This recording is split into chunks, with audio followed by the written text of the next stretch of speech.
Good morning, welcome back to my channel শোভনাডার বিপ্লব। সকলকে জানাই স্বাগত। আজকে সকাল 10টার সময় ব্লগটা স্টার্ট করলাম। আর ব্লগের শুরুতেই তোমাদেরকে বলে দিই, যারা আজকে আমার পরিবারে নতুন, তাদের যদি আমাদের ভিডিও ভালো লাগে তাহলে অবশ্যই করে চ্যানেলটি সাবস্ক্রাইব করে দিও, আর পাশে থাকা বেল আইকনটি টিপে নোটিফিকেশান অল করে দিও। তাহলে প্রত্যেকটি ভিডিও কিন্তু সবার আগে তোমাদের কাছে পৌঁছে যাবে। মহা উৎসব যথারীতি 3 দিন ব্যাপী হয়। এবার এটা যথারীতি লাস্টের দিন আমরা নগর কীর্তনে বেরিয়েছিলাম। মিষ্টির সামনেই পরীক্ষা, ব্যস্ত থাকার কারণে ভয়েস দিতে পারিনি, তাই মহা উৎসবের তৃতীয় দিনের ব্লগটা শেয়ার করতে একটু লেট হয়ে গেল। বন্ধুরা, ফার্স্ট টু লাস্ট এন্ড অব্দি পুরো ব্লগটা দেখো, আশা করি তোমাদের ভালো লাগবে। গতকাল অনেক রাত্রে বাড়িতে এসেছিলাম, সেই জন্য সকালে উঠতেও কিন্তু আমাদের সবারই দেরি হয়ে গেছিল। আর সকালে দেরি করে উঠলে যা অবস্থা হয়, কাজকর্ম সব কিছুই লেট হয়ে গেছিলো। আর তোমরা তো জানোই, আগেই বলেছি আমাদের রান্নাবান্না করতেই হয়। এবার যথারীতি শাশুড়ি মা ওদিকে রান্নাবান্না করে নিয়েছিল, তারপরে দুজনে মিলে হাতে হাতে করে সমস্ত কাজ কমপ্লিট হয়ে গেছিলো। এদিকে মিষ্টির বাবা বললো মিষ্টিকে না খাইয়ে পাঠাবে না, আর স্বাভাবিক, ও ছোটো মানুষ, হতো না খেয়ে গেলে ওর কষ্ট হবে। কিন্তু আমরাও রান্নাবান্না হয়েছে ঠিক, কিন্তু আমরা কিন্তু কেউ খাইনি, মিষ্টির বাবাও খাইনি, আমি আমার শাশুড়ি মা কেউই খাইনি। যাই হোক, তারপরে মিষ্টির বাবা বললো যে তোমরা দুজন এগোতে থাকো, আমি পরে মিষ্টিকে খাইয়ে নিয়ে যাচ্ছি। যাই হোক, আমি আর আমার শাশুড়ি মা আগেই চলে গেছিলাম। পরে মিষ্টি আর মিষ্টির বাবা এসেছিলো। অনেকগুলো 2-3টে বাড়ি ঘোরা হয়ে গেছিলো, 2-3 না, প্রায় 4-5টা বাড়ি ঘোরা হয়ে গেছিলো। তারপরে কিন্তু ওদের সঙ্গে আমরা যুক্ত হয়েছিলাম। আর তারপরেও আরও 4-5টা বাড়ি হওয়ার পরেই কিন্তু মিষ্টিকে নিয়ে মিষ্টির বাবা এসেছিলো। যাই হোক, যতক্ষণ মিষ্টি না আসছিল আমার মনটা প্রচণ্ড খারাপ লাগছিল, তা যে ও আসতে পারছে না, আনন্দ করতে পারছে না, সবাই প্রচণ্ড আনন্দ করছে। তারপরে ও যখন আসলো, তারপরে আমার মনে একটু শান্তি হলো। আর মিষ্টির বাবাও যথারীতি এসেছিল, খুব ভালো লাগছিল। মামাদের বাড়ি মহা উৎসবের যে কদিনই ছিল, প্রত্যেক দিনই কিন্তু সবাই আমরা খুবই মজা করেছি, কিন্তু আজকে নগর কীর্তনের দিন যেন আরও বেশি মজা হয়েছিল। আর তোমরা দেখলে একজনকে রং মাখাচ্ছি, ওটা হচ্ছে আমাদের পাড়ার দিদির আর কি বর হয়। আমার শ্বশুরবাড়ির এখানেই ওর বিয়ে হয়েছে। আগে ওরা অন্য পাড়াতে ছিল, মানে রিসেন্ট আর কি আমাদের পাড়াতে এসে ওরা ঘর করেছে। আগে ওদের জমি কেনা ছিল, কিন্তু ঘর করেছে রিসেন্ট। যাই হোক, এবার আরেকটা বাড়িতে ঢুকেছে, সব বাড়িতে এই বাড়িতে ঢোকা হচ্ছে যথারীতি। এবার ওরা গৌরনিতাইকে নিয়ে মানে মনের সুখে আর কি গৌরনিতাইকে আদর যত্ন করছে। আর এদিকে মানে গেলে যথারীতি সবার কাছে টাকা পয়সা চাই গৌরনিতাই নিয়ে গেলে, তোমরা তো জানোই। এবার ওরা হলো দিচ্ছে না বলে ওই জন্য দাঁড়িয়েছিল অনেকক্ষণ, ওরা মজা করছিল। আর আমি এদিকে ওই মামা বললো যে বৌমা একটু গান করো, তাই একটু গান করছিলাম মামার তালে তালে। তারপরে দেখো, এই যে পরপর সমস্ত বাড়িতে কিন্তু আমরা ঢুকেছি। আর ঢুকে সবাইকে মানে রং মাখানো, সবার সঙ্গে মজা করা। আর এই বৌদি মোটে রং মাখবে না, মানে বৌদি বলতে সরি, দিদি, পাড়া দিদি রং মাখবে না।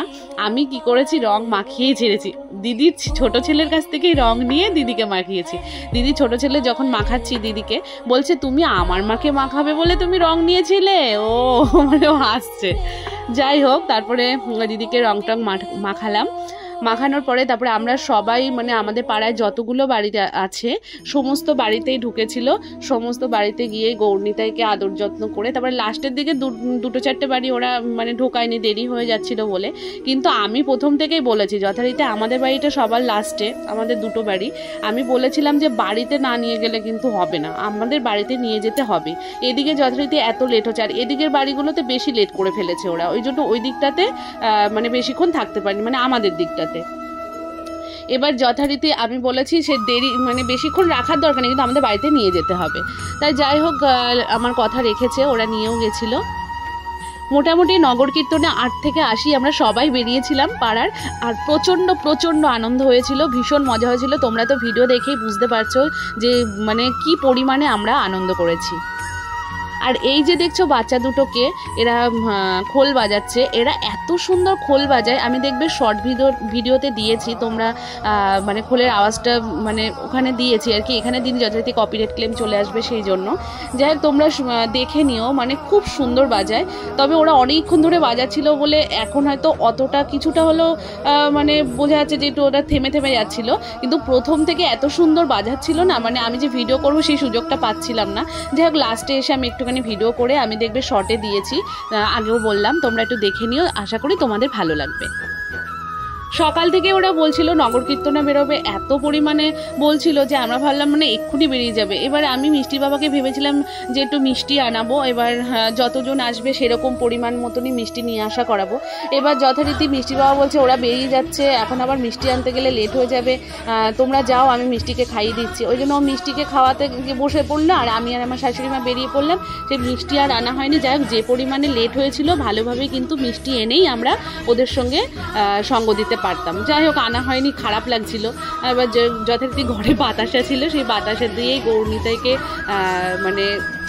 মানে খাওয়ালাম, মিষ্টি খাওয়ালাম আর কি। যাই হোক, আমাদের পাশের বাড়ি হয়ে গেছে। এবার দেখো আমাদের বাড়িতে ঢুকছে, এই যে আমাদের বাড়িতে গৌরনীতাই চলে এসছে। আর মিষ্টি তো দেখে প্রচণ্ড আনন্দ। মিষ্টি মানে যত আনন্দের যা কিছু হোক না কেন, বাচ্চারা স্বাভাবিক খুব খুশি হয়, মিষ্টিও তেমনই খুবই খুশি হয়েছে। যাই হোক, এই দেখো আমাদের বাড়িতে এসছে, গৌরনীতাইকে পা ধুয়ে দিতে হয়। মানে আমি অত নিয়মকানুন জানি না, আমি যতটুকু দেখেছি, দেখে শিখেই করেছি। আমার শাশুড়ি মাও কিন্তু সেইভাবে আমাকে কিছু শেখায় না, বা উনিও নিজেও করে না। আমি মনে করি মনের ভক্তি হচ্ছে সব কিছু। মনে যদি ভক্তি না থাকে, রসগোল্লা পান্তুয়া মিষ্টি খাওয়ালেও কিন্তু কিছুই হয় না। আর মনে যদি ভক্তি থাকে, নকুলদানা বাতাসা দিলেও কিন্তু ঠাকুর যেমন সন্তুষ্ট হয়, সেরকমই আর কি ব্যাপার। মহা উৎসবের এই 3টে দিন আমরা সবাই এত মজা করেছি, এত আনন্দ করেছি, কিভাবে যেন সময়টা কেটে গেল। হ্যাঁ বন্ধুরা, আজকে যে ব্লগটা দেখছো, এই ব্লগটা কিন্তু শর্টে দেওয়ার জন্য আমি লম্বা করেই তুলেছিলাম, কিন্তু এত সুন্দর সুন্দর মুহূর্ত সেগুলো আর মিস করতে চাইছিলাম না, সেই জন্য সেগুলো বাদ না দিয়ে এটা বড়ই হয়ে গেল। এটা আর করে তোলা হয়নি, এটা লম্বা করে তোলা হয়েছে, তার জন্য হয়তো তোমাদের দেখতে একটু অসুবিধা হচ্ছে। তোমাদেরকে বন্ধুরা একটা কথা বলা হয়নি, প্রথম দিন যথারীতি খাবার শর্ট পড়েছিল, যে কজন লাস্টে খাবার বাকি ছিল তারা ভালো করে খেতে পারেনি, সেই জন্য কিন্তু রাঁধুনি পরে আবার উনুন বাড়িয়েছিল, কেন লোকের প্রচুর চাপ ছিল, ওই জন্য আর পরে অসুবিধা হয়নি। এদিকে আমি যেমন গৌরনীতাইকে আদর যত্ন করছিলাম, নিয়মগুলো করছিলাম, আর শাশুড়ি মা ওদিকে শঙ্খ বাজাচ্ছিল, উলুধ্বনি দিচ্ছিল, আর জল ঢালতে যথারীতি ভুলে গেছিলাম, সেই জন্য পাড়ার ওই মামি জল ঢেলে দিয়ে আবার নাচা শুরু করে দিল। সমস্ত কিছু কমপ্লিট হওয়ার পরে একটু ভিডিও করা হলো, আর কিছু ফটো তোলা হলো। এই যে ভ্যানে করে গৌরনীতাইকে নিয়ে ঘুরছে, এটা পাড়ারই এক দেওর হয়। যাই হোক, গৌরনীতাইয়ের সঙ্গে সঙ্গে কিন্তু পাড়ার ছোটো ছোটো বাচ্চারাও ভ্যানের মধ্যে বসেছিল, আর মাইক সেটটা ছিল যথারীতি। যাই হোক, এইভাবেই কিন্তু পুরো পাড়াটা কমপ্লিট করা হলো। এবার লাস্ট আর 2-4টে বাড়ি আছে, কমপ্লিট হলে তারপরে আমরা মামাদের বাড়ি ঢুকবো আর কি, যাদের বাড়ি মহা উৎসব হচ্ছে তাদের বাড়িতে। বাড়ির সবারই ঠান্ডা লেগেছে, সর্দি কাশি, মাথা যন্ত্রণা করছে, তবু আমরা গেছি, কারণ এই আজকের দিনটা তো আর ফিরে পাবো না, সেই জন্যই মানে গেলাম এবং সবার সঙ্গে আনন্দ করলাম, আনন্দ করছি। মিষ্টির খুব ঠান্ডা লেগেছে, সেই জন্য মিষ্টি বাবা বললো যে অনেকগুলো বাড়িতে ঘোরা হলো, মিষ্টিকে বাড়ি নিয়ে চলে যাই, অনেকক্ষণ থেকেই বলছিল। এবার আমি যথারীতি ওকে আসতে দিই, আমি ভাবলাম সব বাচ্চারা আনন্দ করছে, চলে যাবে, একটাই তো দিন, আর ও চলে গেলে আমারও ভালো লাগবে না, আমাকেও বাড়ি চলে যেতে হবে, আনন্দ করতে পারবো না। আসলে কি বলো তো, আমাদের গ্রামেও কিন্তু মহা উৎসব হয়, আগের ব্লগেও আমি বলেছি, কিন্তু সেইভাবে যাওয়া হয় না, আনন্দ করা হয় না, হাতে করে কিছু করা হয় না।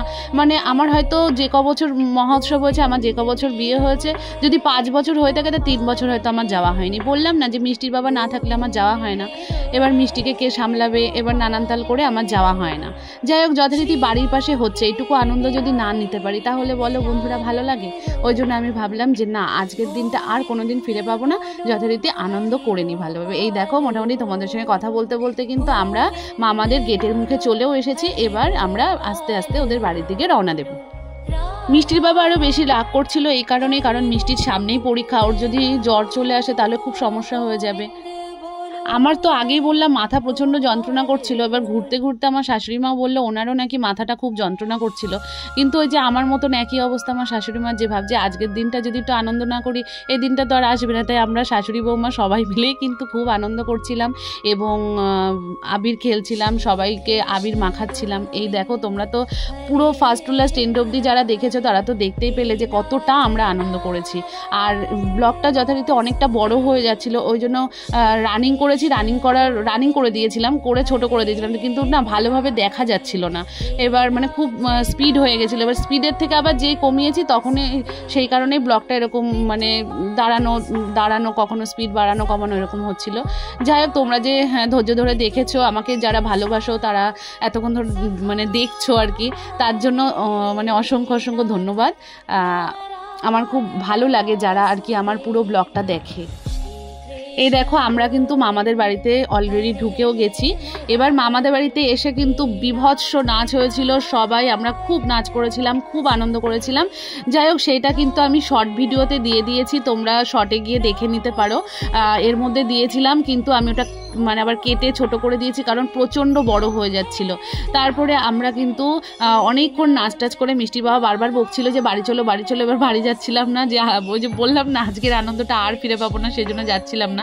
তারপরে অনেকক্ষণ পরে বাড়িতে গেছিলাম। বাড়ি গিয়ে আমাদের সবার এত শরীর খারাপ লাগছিল যে আমরা আর ভোগ আরতি শুনতে আসতে পারিনি, বাড়ি শুধু সবাই শুয়ে পড়েছিলাম। দুপুরের খাওয়াটা বাড়িতেই খেয়ে নিয়েছিলাম। আর আমরা যখন এসেছিলাম বিকেলবেলা, যখন এসেছি তখন ভোগ আরতি তো শেষ হয়েই গেছে, তার সঙ্গে সঙ্গে লোকজনও প্রায় ছিলই না বললে চলে। যাই হোক, মনটা ভীষণ খারাপ লাগছিল। সঙ্গে সঙ্গে আমাদের পাড়ার এক মাসি আছে, ভীষণ ভালো উনি।